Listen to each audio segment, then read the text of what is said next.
You know, it's a bit strange for me, but I'm slowly understanding that it finishes, so I'm adapted now, and I will try to finish as well as I can, and hopefully not disappoint you for my last press conference. How strange has the last 4 days been for you since that big goodbye, emotional goodbye at Arsene? It was very strange, and I'm grateful for that, because at the end of the day you can say it's sad, but if you look at it in an objective way, I must say it's 22 years. When you have a privilege to manage for 22 years at a club of that stature, you should be very, very happy and say thank you very much. It was a great privilege, and that's how I look at it. And how difficult is it, aside from your own personal situation, how difficult is it for the players to get themselves up for the Leicester game and then the Huddersfield game when really was... Well, I must say the players' attitude was great last night, and they were fantastic. And I believe there's a special bond in the team. There's something waiting to come out of this team that is special, that I like very much, and hopefully they can express that next season. But if you look at it in a very objective way, we scored 73 goals, you know, and we'll score more certainly, but we conceded too many goals, so it's quite simple to look at what needs to be improved. And just lastly for me, can you just describe how the next few days will pan out, both pre-Huddersfield and afterwards? Well, I think I will, as I always said, I will try to do my job until the last minute. I work here, and then think about the future. At the moment, I don't at all, because I'm sitting in front of you. I don't know. I don't realize it's my last press conference, because I have just a game of Huddersfield in mind, and try to do as well as I can my job until the last minute I'm here. Arsene, are you someone who gets emotional? Yes, Yeah. but I'm very passionate. And at a very young age, I realized that if I want to survive in this job, I have to get control over my emotions, or I will not survive. You know. So I don't know if you imagine, but at 33 years of age, I was responsible of a top team in France, and I'm 68 today. I never stopped. So there is a long learning process of controlling who you really are, control the animal that is inside you, and that helped me a lot, because I went through some fantastic periods in my life, and as well as through some more difficult periods, and the fact that I managed to keep control of my emotions, of my reactions, helped me a lot to do my job. Now after I finish here, I can reconnect a little bit and be a bit more who I am really, you know. Have we not seen the real Arsene Wenger? You have seen the real Arsene Wenger. One aspect of me that is a desperate guy who wants to win football games, and because that's the thing that matters, you know, and that's what is really a big part of my personality. How difficult have you found it since you made the decision to leave? It's difficult because this is my life. Every year, I have 20,000 trees out there. I saw everyone like that. They are now massive, you know. So, and I will greet every one of them before I leave, and say thank you. So, it is, of course, that's my life, and I don't know anything else. And that's why, of course, it will be difficult. But on the other hand, I will leave a club where I can be proud of what is behind me as well, because it's a fantastic structure, fantastic conditions for the next manager, and I think I have been a little part in the development of a club that is historical, and that has a huge fan base, and that I leave the club as well in the conditions where the future of the club is in a strong position. What question would you want to ask your successor? No, I just would say the advice I would give to him is to give his best and respect the values of the club, you know, because this club is respected all over the world, and I would just like him to bring his own ideas. Will be a different speech, a different way to see the game, and that is a chance as well for the players to see something different. But as well, on the other hand, I would say respect what has been built here, and what people care about as well. And I think you have seen on Sunday when you speak about the goodbye I had with the fans, is that somewhere many fans, some of the fans don't agree always with my decisions, but I think they respected one thing, is that I was honest and loyal and committed to the values of the club, and to give my best for the club, and that's what they want to tell me. We agree with you on that, you know, and I would like my successor to do that as well. And in terms of, listen, I mean, many memories over the best part of 22 years. Do you have a most cherished memory?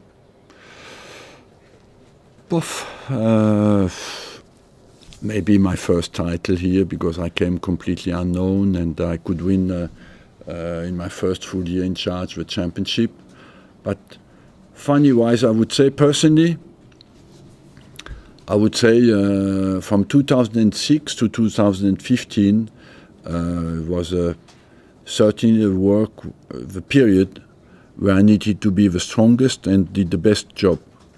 Because I accepted to commit for 5 years when you build a stadium to work with restricted resources and keep the club in a position where we can pay our debts back.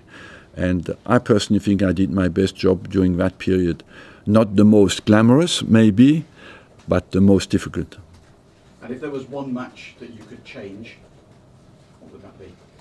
It's always the last one, when I think, not Leicester, because Leicester was nothing at stake, but Atletico Madrid, because when you come out of these two games and you think you're out of a semi-final of Europa League, when you come out of the first game, you come out with a result 1-1 when you should be 3-0 or nearly already qualified. It's what you would like to change, because during that game, even with my experience, when it was 1-0 in the second half, I never thought it would finish 1-1. I thought maybe we'll not score the second goal, but we cannot concede a goal. We've never crossed halfway line. So that's always the last pain is the biggest one. So that more than the Champions League final, more than the Champions League final is 2006, you know, that's 11 years ago. Of course, it will remain but my last pain is the last big defeat is that. Finally for me then, what would going out on a winning note mean? I think over the last result will not matter. I will more say to the players, look, we have a way to prepare the future. The best way to do that is to win your last game and go in a positive mind into next season. And we have gone through a season that had ups and downs, but they have created something special, and I would like that to come out in the last game by the way we play the game. And in fairness, that's what they did last night, you know, and I hope that for them the best way to prepare next season is to win the last game. Is your legacy all the trophies you've won, or is it the magnificent stadium that will always be Ashburn? It's a bit of all of that, you know, but I would say that the legacy is what you want, what you think is important in the way you behave with your players. You know, I get many messages from players who are not always the trophies we want together. They are more the human aspect that the players keep, and the values of the club that the players keep when they realize when they go somewhere else sometimes. And so that's what you want, and after that you want to the style of play, the style to play. I think because a manager has an influence on the way you play football, the idea that you want to give from the game you love, the structures of the club, the way you can influence individual people's life, of the players as well. All that together, you would want to have a little bit to be remembered, all of that. You've answered some pretty repetitive questions and inane questions during your time here, mainly from me, probably. But in general, this has been part of what we've come every week to speak to you, to get your words of wisdom. I mean, are you going to miss speaking to us? Yes, because nobody will ask me anymore about things. But, you know, I believe, personally, I always told you many times, I love football, I love the game. Every time I can talk about what I love in the game with you, I'm happy. I didn't enjoy many press conferences because it was always, not always, but sometimes about different reasons to get my emotional response. But every time I can talk about the game and the things I love in the game, I'm happy on that front. I will miss the press conferences. The last one is a kind of football-related question. And are you the last of the long-term managers at the club? I mean, is this a very unique press conference today because we're saying goodbye to someone who's been at the club for a long time? It is a very unique press conference because Ferguson was the last one, you know, and I take this opportunity to wish him well. I see he's doing well, but he was, I think he made 26 years when I'm with 22. But you have some younger managers as well, you're already 5-6 years in charge, you know. 22, I don't know. You need, we never can say the last, I'm the last one. It can happen again. There was a time when the newly promoted clubs to the Premier League, more or less all of them went back down again. But this season, they're all promoted. Your next opponents, Huddersfield, have celebrated. What do you think that says about the gulf between the Premier League and the Championship now?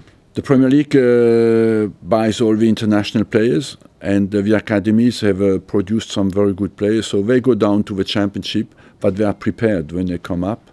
And I must say the financial power of the Championship has improved as well. So they can buy, even in the Championship, foreign players sometimes who have quality. And I would say a few years ago, the Championship players were not prepared physically. That has gone. I would say in the lower leagues, they produce the same intensity physically than the Premier League, and sometimes more. So the physical difference has gone completely. They have all good managers as well now because their managers are educated and prepared, and that's why they survive. And especially in the first year, they are ready for a fight. They know from the first game of the season they will have to fight to stay in the league, and that creates a bond and a desire and a readiness to fight until the last second. You speak about Huddersfield. They go to City, they go to Chelsea, they play Arsenal. At the moment, they haven't lost one of the games, you know. Yeah. That is absolutely exceptional.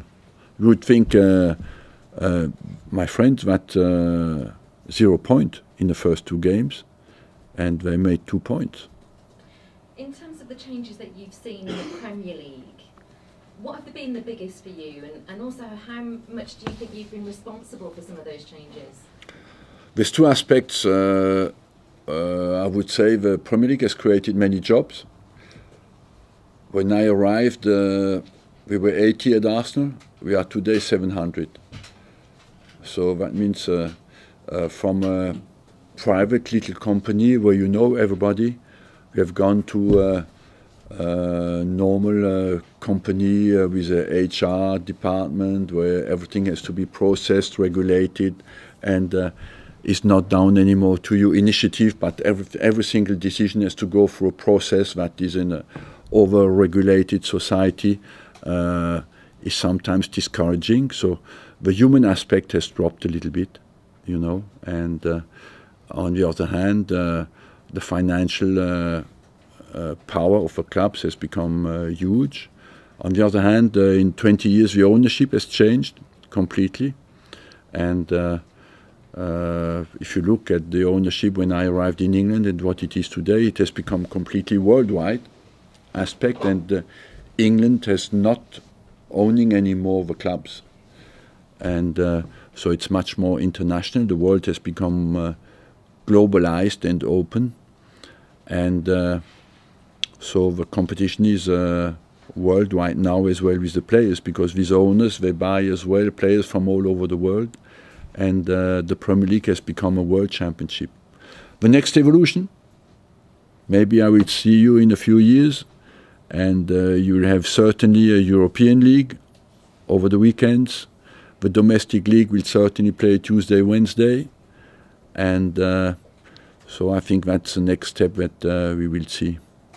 Arsene, here we are at the end of your time at Arsenal. Back in your first press conference, you said, the basic strength of the club is that there is an English spirit. I took this job as a challenge, and I think that Arsenal is a club with big potential, and the team is to rebuild. Can you remember your first press conference and how you were feeling? I remember how bad my English was, and the curiosity that people had about me, because I came from nowhere. But I completely maintained what I said there, and one of my jobs was to keep faith and be faithful to the qualities I've found here. The world has changed, you know, the players are richer as well.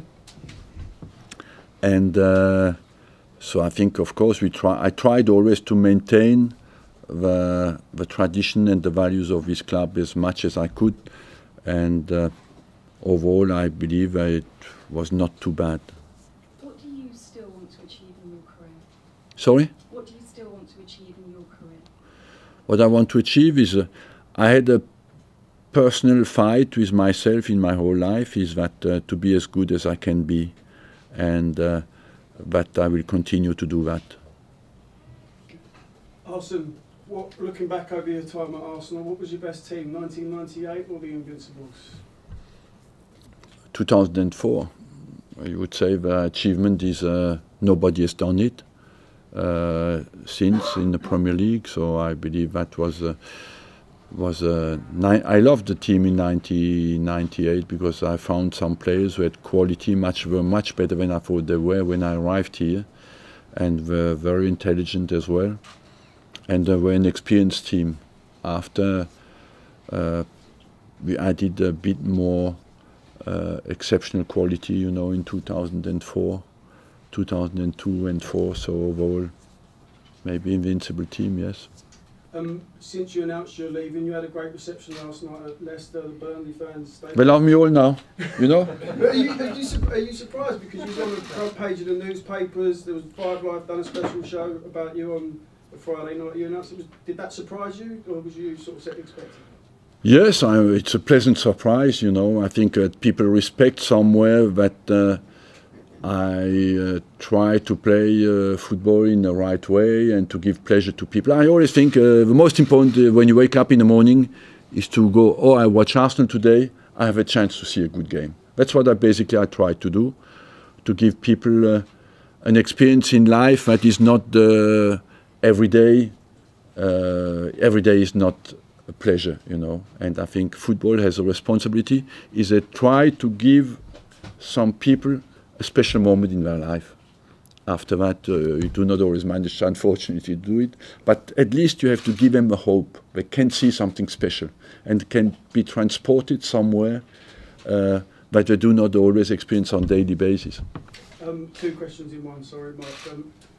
Why always 8:45 in the morning for the press conferences? And would you be open to managing England possibly one day? First, I like that you have to get up early, because I know in the press nobody likes to get up early. They usually start at 10, 11. And so to make yourself a little bit as well. And I know if I start early, we not all turn up, so it will be a bit easier for me. And will I manage England one day? I don't know, honestly. I don't know. I've had the opportunity, but at the moment, I am behind England and behind Gareth Southgate, and hopefully will stay for 22 years. Last couple. Also, Manchester City this season broke so many records. Do you think they're going to keep going the same level and to be difficult to catch up with them? They will be the team to beat next season. If you look at the number of points they made and the difference between them and the others, and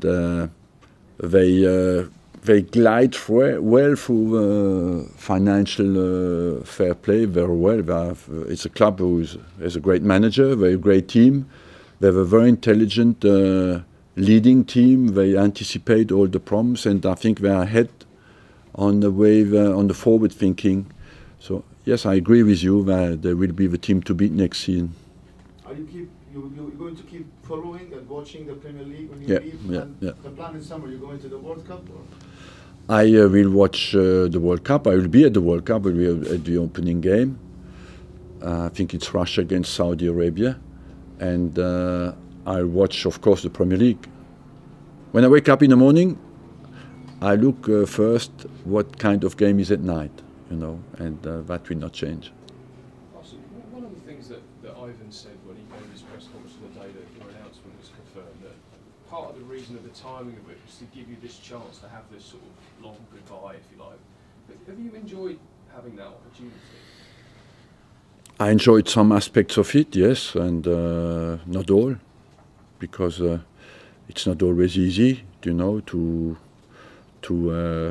cut slowly with what you do on every day, and always you want to do it as well as you can, and you always do not want to forget to thank people who deserve it. You know, there are some people here that I employed 20 years ago who did fight for me every single day, and so it's not easy to say goodbye. Because the last two contracts you've signed were sort of after the end of the season. I mean, was there a part of you that kind of wanted to see how it got to the end of the season? Yeah, of course. Because there was more questioning as well. You know, you do not feel the same adhesion to what you do, and you think yourself after when you stay for such a long period, you question yourself: is it time now to go or not? And when you don't feel, especially that on your side, you have somewhere to open your eyes and your ears to see. We live in a society where people want quick change always, you know, and that has changed in the recent years. Have you booked a holiday? Not yet, honestly, no. No, I don't know what I will do. What will you do the next couple Maybe of go to Russia. What will you do the next couple of weeks, though? Will you stay here? Will you go back to France? I have some work to do in France on Monday, Tuesday, and after I will come back on Thursday and clear my office, and that will be it. After, I don't know. Thank you.